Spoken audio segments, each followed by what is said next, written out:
I always aspired to wanting my own thing, but make it so that it serves you in managing your business. They cannot picture it. They cannot see it. It's hard to manage those things when I do not have accurate visibility. Maui Mastermind presents the Business Coach Podcast, answering your questions and providing real actionable insights for building a better, stronger, more profitable business without sacrificing your time, life, or freedom anymore.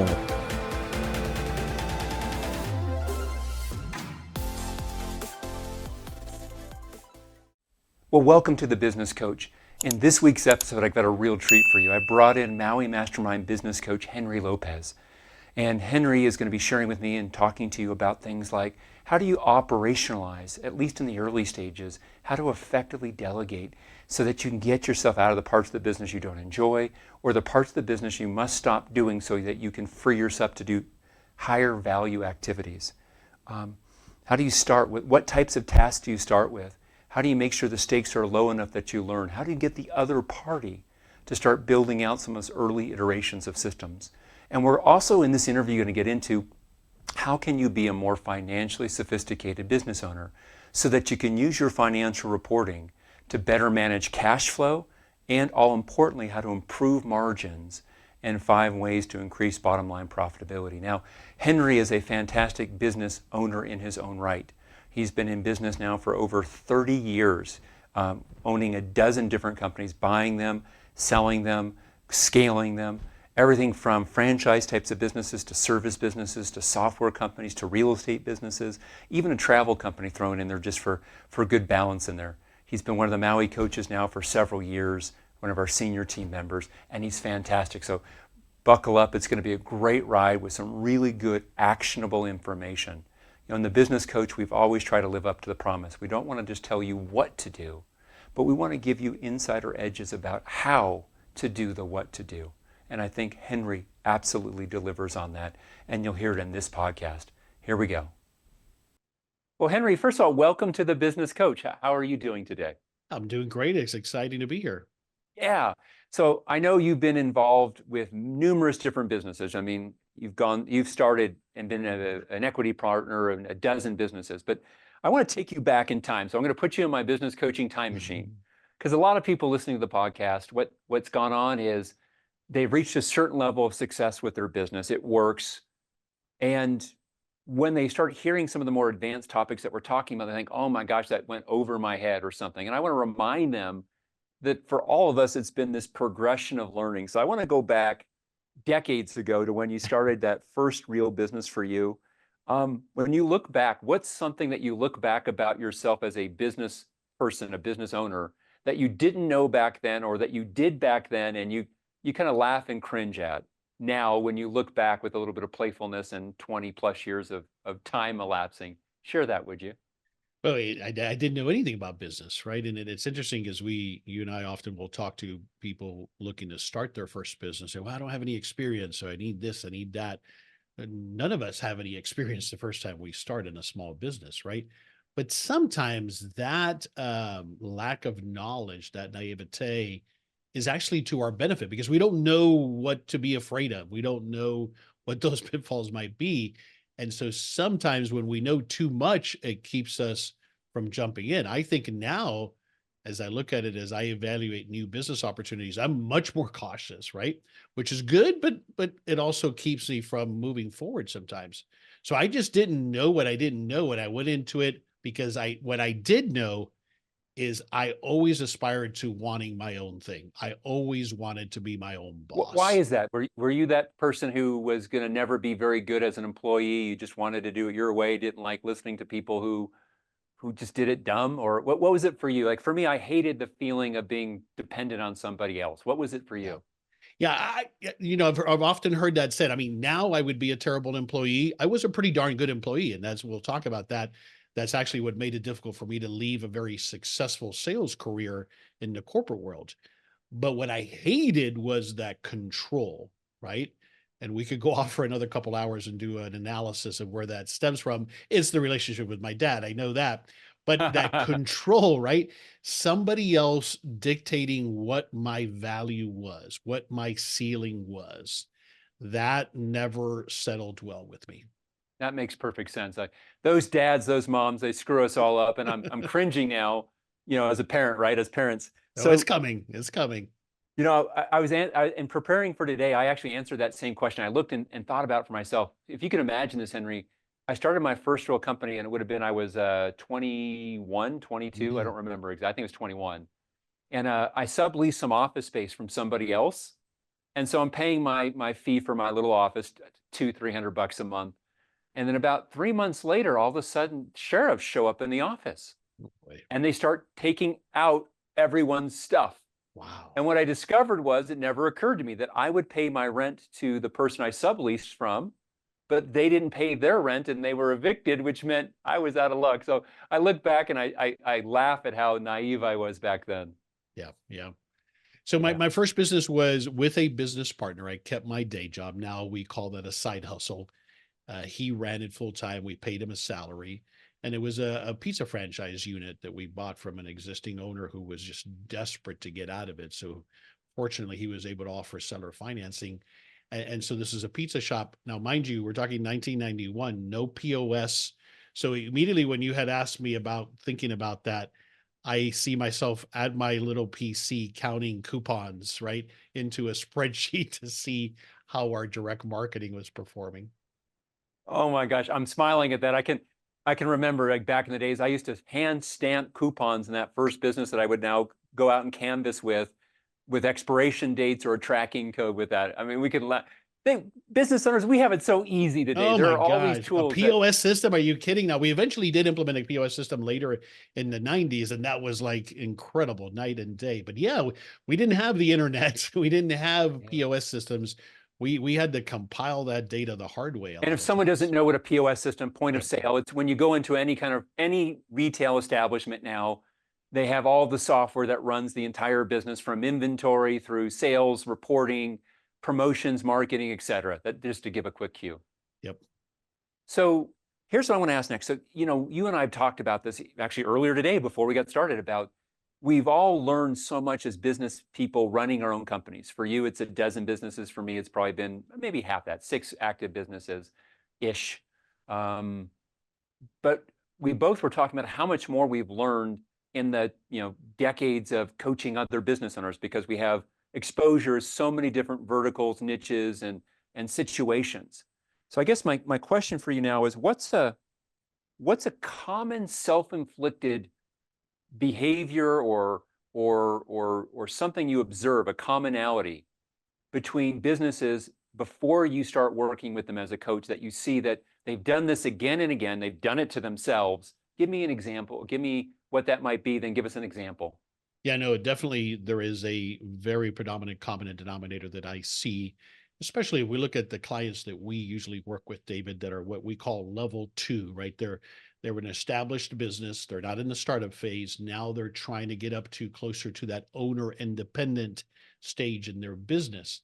And it's very simply always across the board is how to let go of the details, how to hire and empower the right team so that they are no longer doing it all. That, and there's different pieces to that, but at the heart of it is us getting in our own way, us not being able to let go of all of the details that we think we are the only ones that can do it well.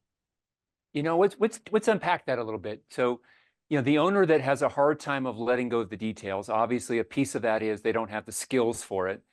But before we look at and they don't have the team for it, they don't have the Right. systems for it. Before we go to any of those mechanical parts, give me what your take on the underlying causes of why it's so hard for them to let go of their iron grip, fist of control there. Yeah, I've given this a lot of thought, as I knew you have. You've written about it. You teach on it. We have tools that help people with it. I think to put it as highest level, it's a mindset issue.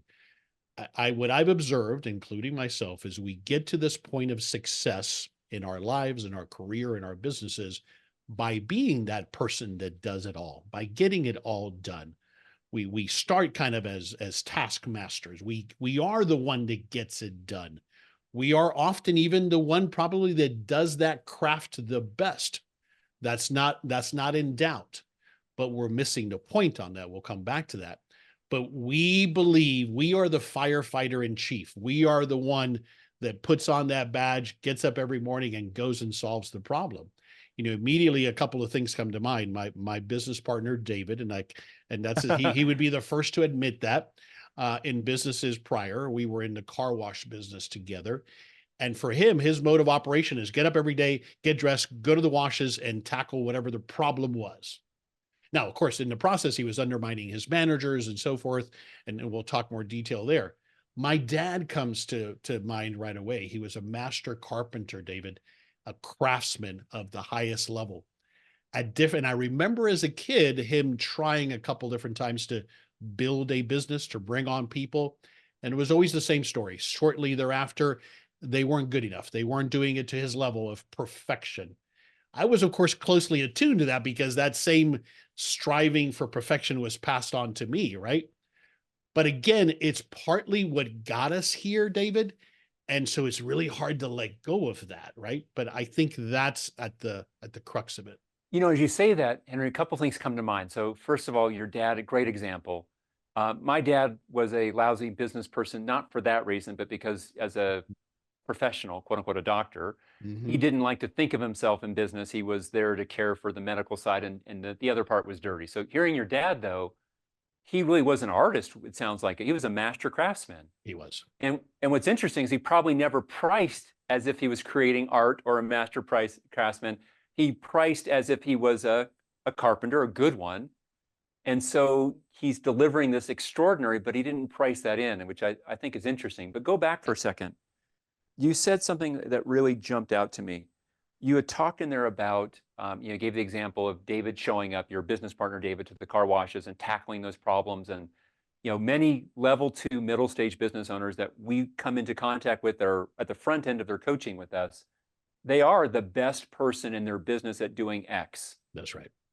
How do you help them make the realization that sometimes they don't need the best because they're only giving a certain limited amount of their attention to these things, or that for them to grow and scale, they've got to find ways to get really good quality, maybe not their performance, but really good quality from more mortal human beings, not the demigod that they are. Exactly. And that's the way that we look at it. No, it was David himself who helped me as he was working through this, who helped me understand the whole 80-20 principle, right? In other words, that someone might do it at 80%, but in most cases, that's more than good enough. And then we'll get surprised. Then we'll get surprised that somebody that we do delegate it to might do it differently. And it may end up being better in the long run. So there's that dynamic. But I think it's the point you make, David, that you have to realize and accept, and if you don't make this mind shift, nothing will work, that for you to scale, for my dad to have gotten past being a solopreneur, being tied to trading dollars for hours, you must develop a team. You must leverage those other resources. And if you don't do that, you will not scale, period. So I think it takes understanding and realize that. Now, sometimes that's not easy. So what we do often, certainly with the Maui methodology, when we start with something like the time value matrix that helps us identify what are the most important value things that we deliver for the business, and then slowly begin to delegate, I find that helps people, like a little bit at a time, so that you're not asking them, let go of all of these things. I'm saying, let's just do it a little bit at a time. And once people get a taste of that, they see, oh, okay, I see how empowering this is. It seems basic to us, but it wasn't basic to me when I first started either. But I think that's the approach that helps us. First of all, is understanding that without making this shift, you will not scale. And then leveraging the Maui tools to help us do it a step at a time. As you say that, what came to my mind was I still remember this woman. She was incredibly nice. I met her in San Diego at a workshop that we were giving, a business workshop that Maui was giving. And she ran a commercial and residential glass business, for example, fancy shower stalls that she would do for a home or a high-end home, or for a hotel, or for a building of some sort. And what was interesting, she had shared with me how 3 years prior, she had doubled her business. She had gone from roughly 800,000 to about 1.5 million in sales. Again, this is probably 15 years ago, but I still remember this conversation. And she said, everything went to crap. And her way of scaling it was where she literally she didn't, you talked about letting things go incrementally. And you gave it from the context of an owner starting to grow her muscles for being willing to let go. Mm-hmm. This, sometimes other people though, they'll grow incrementally to see who do they have and let the business mature and their people mature into those roles. So she abdicated. She hired Interesting. up, she doubled up her staff, she handed off all these things. And her comment was, David, I went from, here making, probably $200,000 of profit to twice as large, making very little profit. And she said, never again. And she said it with such force. I see. And Henry, what was interesting is that she was never willing to look at, I failed her, I guess, as a coach. She wasn't a client. And I tried to help her to see this, even if she would go just for herself. She was never willing to see that maybe it wasn't, the problem was she overlearned that it was, if you hand to other people, they're going to mess it up and it won't work. Your business will fail. You'll lose your profit. You'll work really hard and make no money. That's what she learned emotionally. Now, she wouldn't have admitted that. And I try to help her see, well, gosh, do you think it had anything to do with who you handed to, how you started handing to them, how you followed up and managed them, the systems you had to support that? And she just couldn't see it. I'm curious, when you talked about getting the owner to start handing off some of the incremental pieces by doing that time value matrix, and for any viewer or listener, please go back to episode 2. Episode 2, we go through the time value matrix. It was fantastic. One thing that's interesting is how many times do you have an owner say this to you, Henry? I'm curious because I hear it all the time. Well, I'm afraid that if I hire on an assistant or hire on this admin or this operations person, their quote won't be enough for them to do, close quote. You ever hear that one before? I just heard it this week. So yes, yeah, it happens almost every time. And it happens more so with that owner, a couple people coming into mind here, that has been all over controlling. And it is amazing, but it's understandable. They cannot picture it. They cannot see it. Yeah. And as you talked about with this person you're referring to, I've seen that happen as well. It's like, see, I tried it. I got burned. Never again. Right. And what you're speaking to is that what that's why taking a step at a time, I prefer to start with those smaller things. I like to start with what are those things that are repetitive, that are low value for you from a thinking perspective. Like, in other words, to complete this task doesn't require the best of you. It just has to get done.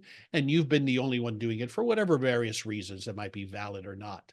What is that task that then in delegating, you also will delegate documenting it, developing a system, or as we call it, part of an ultimate business system, a UBS. That is the critical component. And that's what I think we have to look at when it fails is who failed there? Was it the wrong person in the wrong seat? Possible. Or was it the system or the lack thereof that failed them? I think these are really important here. I just wrote down what you just said here. So I'm going to look for repetitive tasks that are lower value, lower stakes items. I'm going to learn on those lower stakes, lower value, repetitive things. And I'm going to make sure that I don't just delegate the task as a one-off, but now they own doing it, ongoing. That's right. And they're going to come up with the first version of the system for it. So they're going to, help create value by doing something, by documenting what they do. They're going to learn it better by having them be the one that documents it. You're going to check it. I really like that. Yeah. You And said something you're also not exposing yourself to simply having transferred that knowledge from your head to somebody else's head. And then if that person goes away, we're back to square zero, right? That happens often enough. But I tell you, I was just having this conversation literally this week with one of my clients, and his approach was, well, let me document it all first, and then I'll hire a VA. I said, no. You need maybe an overview of what those items will be, but let the VA at least do the heavy lifting on the documenting. Yeah, I love it. And just here, a quick coaching tip for anyone watching. I'm sure you've seen this issue. I call it the difference between checking in and checking on. And so early on, I can still remember I had an assistant out here for me, and I live in Jackson, Wyoming. And this is now going on probably 14 years ago. And I kept checking in with her. Hey, are you documenting? This is the first, I want you to update the systems for how to be a great assistant for me. You had inherited them for that time from Judy, who was my assistant when I lived in Virginia, now that we're in Wyoming. And I checked in, I checked in, I checked in. And then one day she quit. And I looked at what she, quote unquote, had created, and it was garbage. And what really that taught me is the difference between checking in, asking, hey, how is it going, versus checking on, hey, print it up for me, show me it, let me take a look at it along the way. Do you have a That's right. comment about that? Because I know you've come across this with Oh clients. yeah, no, absolutely. And it ties to also what we help people with, building a repository, an ultimate business system repository for those things.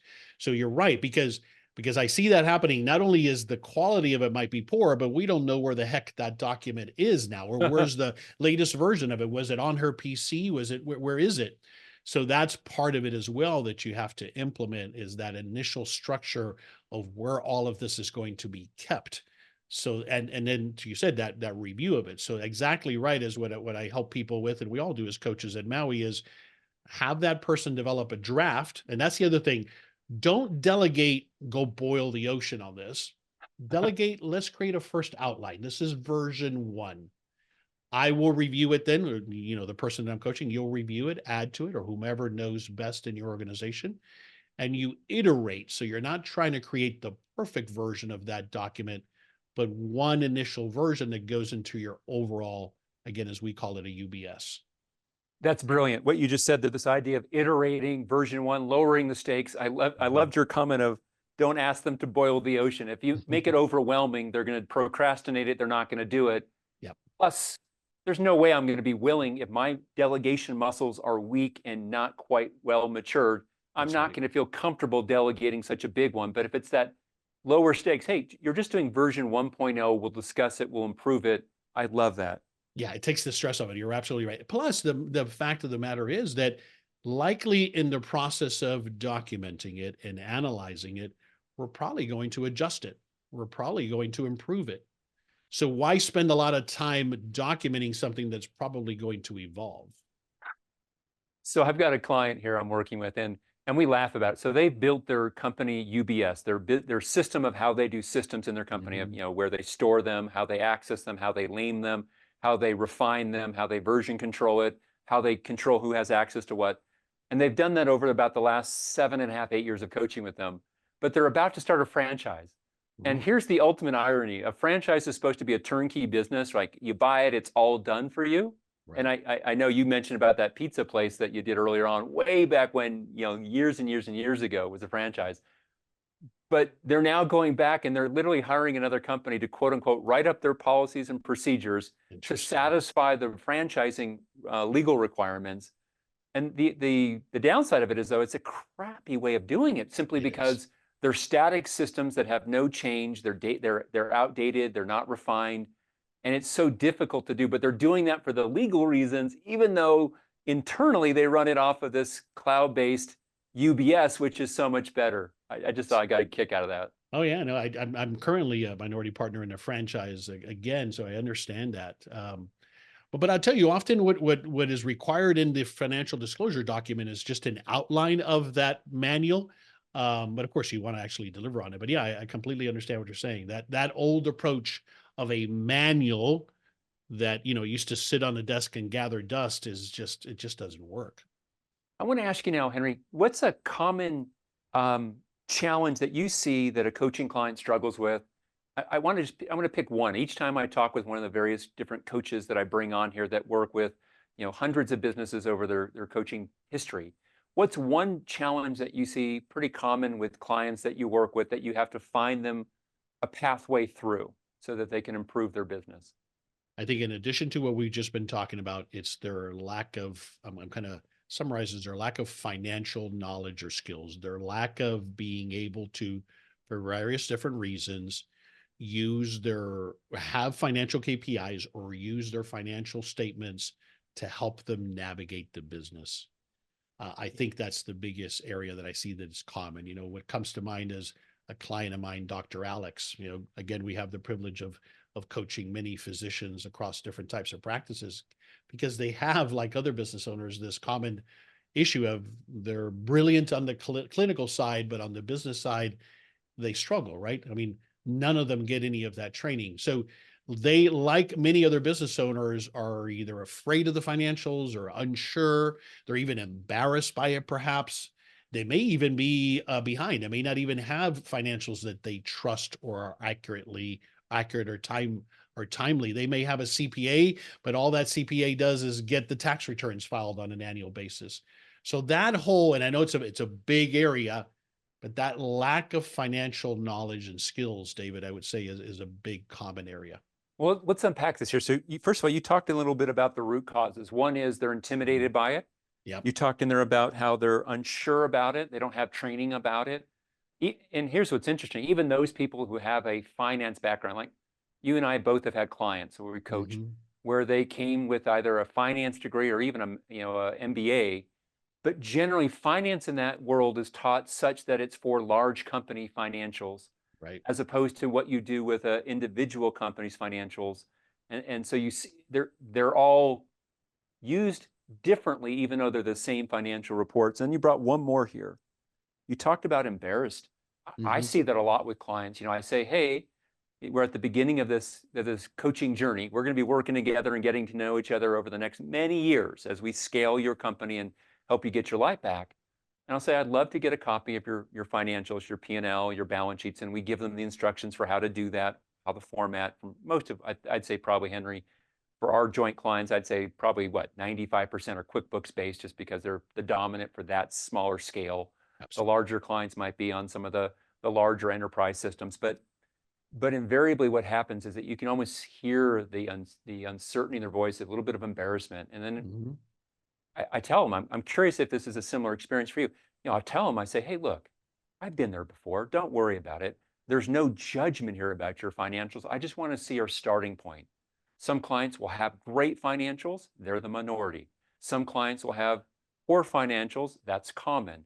Some clients don't even know that if they have financials, quite frankly. They've just been, like you said, it's been the CPA who's been doing it more for tax purposes, not for running the business.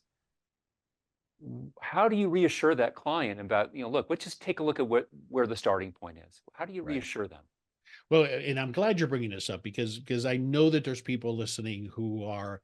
I think that one of the things that we can do to overcome shame is to put it out there. Okay, yes, you're embarrassed by it, but you know what? You're not alone, and I can help you get through this. You're going to get the help. You're going to get through this. You're going to get better at this. This is something you will conquer. There is a light at the end of the tunnel. We're going to take it a step at a time so that it's not overwhelming and so that it's not draining. Because I get it, for some people, doing the financial part of it is draining. It's not what they love to do. But often, we bring to it, it's similar to in our personal lives. If our finances aren't great, and certainly most of us didn't grow up talking about finances, so we don't have the vocabulary. I think that those same kind of emotional connections to money in our personal world transfer to business. That's what I have found, right? It's interesting. Yeah. It's interesting to hear you say that. When I look at a monthly flow of this financial cycle we're in, I'm going to have the financials to me by the 10th or the 20th of the following month. And I'm looking at that. If I don't have confidence that I know what it means, or if I don't have confidence that what's in there is actually accurate, it's hard for me to make decisions about how to reinvest back in my business, because I'm not sure about my cash flow and I'm not sure about my profitability with that part. Do you notice that when I'm not certain about how to understand it or how to trust it, or can I trust it, that business owners tend to make poorer medium and longer term decisions because of that? Have you noticed Absolutely. that? I think they're navigating blind to some extent, which is such a handicap, right? And it's amazing because nonetheless, they achieve tremendous things. And like, oh my goodness, if you just had your arms around this part of it, you'll be amazed at how much more effective you'll be at your decision making. And you touched on two of the core issues. The cash flow challenge is a huge one. Even people who might think they would not otherwise have a cash flow challenge. In other words, well, I don't have receivables to speak of, or I don't have inventory, the typical thing. You can still have cash flow challenges. The number one thing that kills businesses is running out of cash, right? And then not having another source to tap into. That's what kills businesses, even established businesses. But then the bigger item that it hides that we don't see is it doesn't help us identify if our business model is broken. What do I mean by that? In other words, it could be as simple as, I don't know then, it's hard to analyze, is my pricing off? Are my margins off? Are my expenses off? It's hard to manage those things when I do not have accurate visibility into them. I, And here's the thing I tell people, I stink at math. Okay.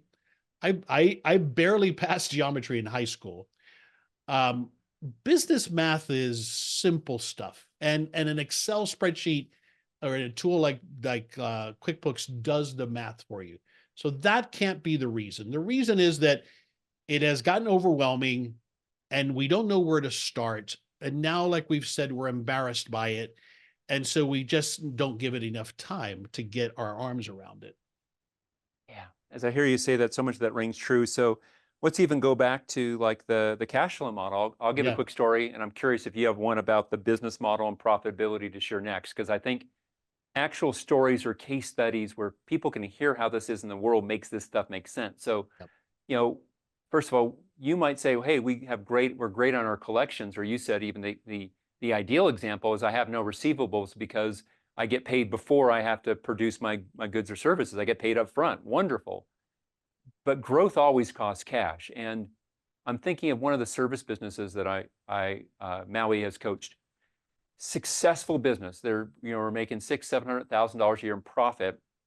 And they just kind of got a little bit silly by not looking at their financials. They ended up buying 3 new trucks for their business. The trucks were, round numbers, 80 grand each, right? That's $240,000, $250,000 of cash. They did a $200,000 remodel of their office building because they wanted it to look nice. Now you're looking at basically $500,000 of cash tied up. They thought they were in a great place. A contract for one of their service contracts went away. They didn't have the right contractual protections to have a notice provisions or some kind of liquidated damages provisions if in fact the person canceled early, just to make sure that they had some protections there. And lo and behold, they went into cash flow crisis mode, which we'll be covering in a later podcast. But they weren't paying attention to how their financials talked about their cash positions. That's an example. Can you share an example where someone got hurt as a business owner by not looking at from the profitability component, the margin component? Share about that, please. Yeah, I'll go to a physician, Dr. Alex, who's a client of mine. He again wasn't looking at the financials, and as you may well know, with doctors, some of it is because of the billing process where they're getting reimbursed by an insurance company, and that's part of it. But then there's also the copay components, the cash components of it, right? Well, by not being in tune with that, she didn't realize that the billing agency wasn't doing their job, which is a common challenge, by the way, these days across all of our physicians, where those third party billing companies, they're not all great. There are some good ones, and then there are some not so good ones. But because she didn't have her finger on that pulse, because she felt, I don't understand the numbers, when she did dive into it, which by the way, really didn't, it just took some of her dedicated time and focus. She uncovered over $100,000 in uncollected stuff that was, because as you know, with your clients as well, in that world, if a claim gets rejected, there's a follow-up process. And if somebody drops the ball on that, then it remains uncollected. And after a period of time, it's uncollectible, right? And so that can kill you. And some of it she had to write off, but a lot of it she was able to recover by just digging into it and being aware of it. That's $100,000 that wasn't coming into the bottom line, for which, Yeah. of course, she's carrying all the expenses of providers and an office and all of the other overhead. What a So that's huge an example deal. that comes to mind. Yeah, Yeah. So, like you just said, it's not just $100,000 of revenue that you already paid all the expenses. that's So right. she's making $1 million a year. That's 10% of her profit Mhm. she's getting back just by collecting on all the work she's already done in her office. I love that. That's a good example. Yep. When you are looking at financials, I tend to believe that as coaches, my experience has been I'm able to see things in financials much easier or faster than a typical client. Why? Because I've looked at hundreds of different financial statements across hundreds of different companies. And so what jumps out to me is, first of all, how we even tell clients to put their financials together using the Right. software, not their own math, to Mhm. make it bright and easy.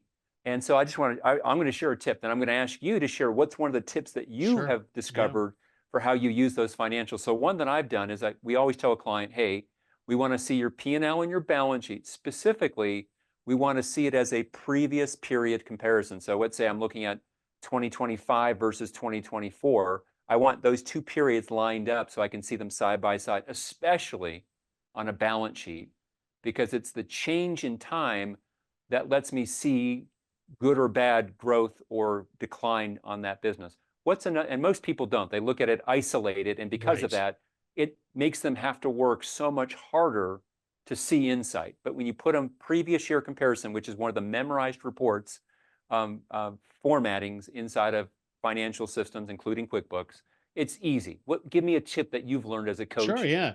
that makes And it just easy to for you. extend on that, the other thing that you helped me understand and leverage is to have them share that as an Excel output, right? Because then I can calculate some ratios really quickly, or make notes, or make side calculations. So that makes it that much better. However, I do like it.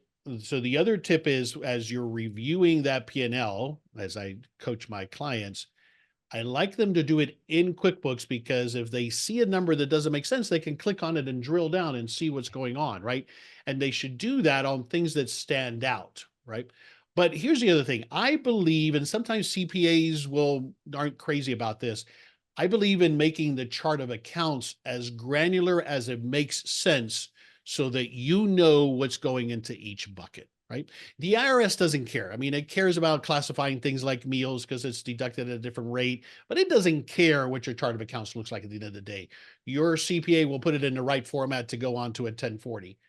But when I ask you, what is this big bucket with $20,000? And you're like, I don't know. I think that tells me that I would recommend getting a little bit more granular, a little bit more descriptive with your chart of accounts, so that at a glance, you know what's going on. I'm talking about expenses now in the chart of accounts.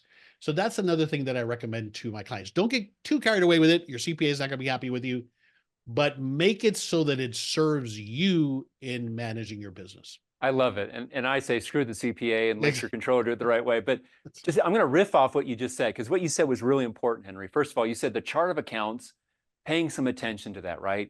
Number one, I want it to line up to how do people do it in my industry? That's going to help Exactly. me down the road if I go to sell it, because I want people to see what they're expecting to see. And it's going to help me compare to benchmark me against other competitors in my space. I love that. Two, dollar size. If I've got a $20,000 thing and it's lumped in a way that's not quite straight, pulling that out makes sense. Pulling out a $200 to a separate No, line doesn't no. make sense. And I know that's not what you intended. So I Yeah, love yeah, that. no, you're right. I'm glad for that clarification. And it could be sub accounts, right? And it could be, for a Oh, so period I of can time. nest this. Say Exactly. that. Tell me more about that. That's great. Say Yeah, more because about because it could be that it all falls into a general category. But for example, I'll give you an example that this relative to me. A business that I owned for a while was the salon suite business. So we were subleasing spaces to hairstylists. So we were essentially property management. But one of our biggest expenses, because we covered the overhead, was the air conditioners. We had 4 units in these spaces. They were 8,000 square foot spaces, right? And so always requiring maintenance. And so that was something that was getting lumped into maintenance, but I wanted to really track it so that see if we could drive some savings. And so we made that a sub account, HVAC maintenance, so that I can quickly monitor and see it. Now we did some other things like keeping a repair log so that I knew, didn't we already fix that compressor? Those kind of things, right? Which leads to that other tip of budgeting, but being selective about budgeting. But yeah, use sub accounts to keep it so that the structure makes sense to you in helping you manage your business. It's interesting. You shared a good thing about this idea of nested or sub accounts where I can collapse or expand them as I want, depending on how big I want the printed version to look like. Right. But hidden within there was a nugget, which one of the ways you look at a business is not all expenses are created equal. Correct. So some expenses you're not going to be able to control much at all. You're going to have a real estate cost if you've got 10 different office suites spaced in a certain geographic area, you're not going to drive down other than the purchase of that, you're not going to drive down that other, that's not a very easy one to influence. Agreed. But you've just said for you, for example, air conditioning was a major expense item for you. And by driving down, you had some influence and control.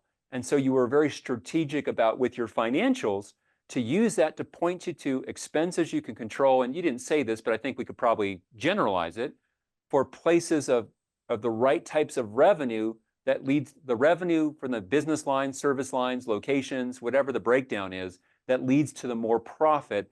So I can put Absolutely. more of my best energy there. Comment to me on Absolutely. that, then I'm going to kind of Yeah, bring no, us. no, that's the other thing that I see. That's the next level of sophistication, I think, David, is that well, I find that a lot of people don't have that. They can tell me the overall gross profit, but not by product or service line. So once they've gotten to these levels of sophistication, again, not trying to do it all at once, then I think that that's where you must go next, especially if you've got multiple product lines. Which, when I ask people which one of these product lines is most profitable, oh, and which one is easier for you to deliver, a lot of people don't know that. And so that's where you need to take it next for your financials to serve you. Now, again, it's a lagging indicator, right? It's what happened in the past, but it's what we need to help us decide where we're going to go in the future. And it's interesting because people think I have to work really hard to grow my business or to make more profit. I'll go back. There was a plastic surgeon I worked with, and they had their main business was the actual surgery procedures, the augmentations and the tucks and the suctions and those types of things that plastic surgeons do. Yeah. They were cosmetic practice, right? But they also had a medical spa. And I asked him for their P&L, and this is probably 6 months into coaching him, and I pushed him to look at it by what we call class. So it's a Mhm. way of you know this, but the listener might not. It's a way of using QuickBooks lets you create a categorization by class, so you can pull P&L or balance sheet by a class. I don't know why they don't let me have unlimited classes because it would be so useful. They limit me on that, but this person had a class that was their main plastic surgery business, and then it had the spa separately. And when we looked at that, they, I said, you see this number over here where it had parenthesis, $212,000 close parenthesis under profit for your spa. Do you know what that means? And their comment was, well, I'm not sure what that means. I said, okay, no problem. Let me tell you, and again, this is not your fault. You were never taught this before. This is me as your coach. I'm going to give you the education that you really deserved earlier. So that means that you're working really hard to generate, $600,000 of revenue for your spa, but you're actually spending $800,000 to service it, which means it's costing you $200,000. Now, you've been complaining for the last 3 months that we've been working together about how much drama there is from the spa business. And your solution was to go from billing individually to creating membership packages for people for the spa. But let's look at this. You made $1 million profit from your surgery practice, and you lost $200,000 from the spa. You spent, this is now to the wife who was the practice manager, you've spent about a third of your time in spa, a third of your time in surgery, and a third of your time overseeing the business as a whole. What if we were to just close the spa business? Right. You would make immediately $212,000 more, but mostly you would get rid of a third of your workday. And her response was, it never occurred to her because she didn't see it laid out that way. That's right. So ultimately, they were able to make some decisions to make their business more profitable without any more, procedural time, because the surgeon was already maxed out at about 65 hours a week at that point. I So he see. could make essentially $250,000 a year more profit and work less, and she could get rid of more. So I love this idea of when you get more sophisticated, looking for those opportunities in your own financials. Yeah, and it goes back to what I talked about. There's a perfect example of what I meant to communicate with your business model is broken. Well, it's pretty hard to identify that unless you understand and can leverage your financials to help you determine that. I love it. And this example, the spa was a broken model. It was the wrong way for them to do for them in their world. Someone else, it could be a great business. Like we've got other clients that do very profitable spas, but they're not usually under a medical model. They're done on more as a, from an esthetician or beauty or relaxation or kind of a different model. I want to bring us to an end here. I've got one last question. Sure. So Henry, you see this all the time. The business owner, before they ever start working with you, who says, well, Henry, the idea of scaling my company sounds good in theory, but I don't know, or I don't necessarily believe that it's possible for me. It's possible for all those other people you've worked with. What would you say to that business owner who says, can I really do it? Is Yeah. this really doable for me? What would your last message for that person be? Yeah, first of all, is to accept that I understand that disbelief, that distrust, because you haven't seen it, you haven't done it. I would say to first of all, if you happen to go to one of the Maui events, look at the people around you who have been able to do it across all kinds of different industries. But what I would say is that that's where the brilliance of the Maui approach to quarterly planning and execution comes in. Again, going back to my overused cliche analogy of don't try to boil the ocean. We need to have a long-term plan. We got to understand where our vision is. That's where, that burning why, as we call it, comes in. But then what we find is that let's just tackle this a step at a time.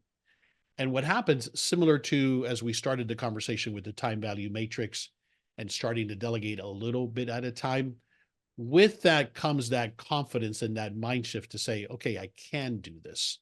I can't do it if I try to do it all at once, but I can do this if I will lay out a plan, lay out quarterly focus areas, as we call them, and then how am I going to execute on that every week on a gradual basis, along with everything else that I got to do, and making that progress and looking up once a quarter and saying, how did we do? What's next?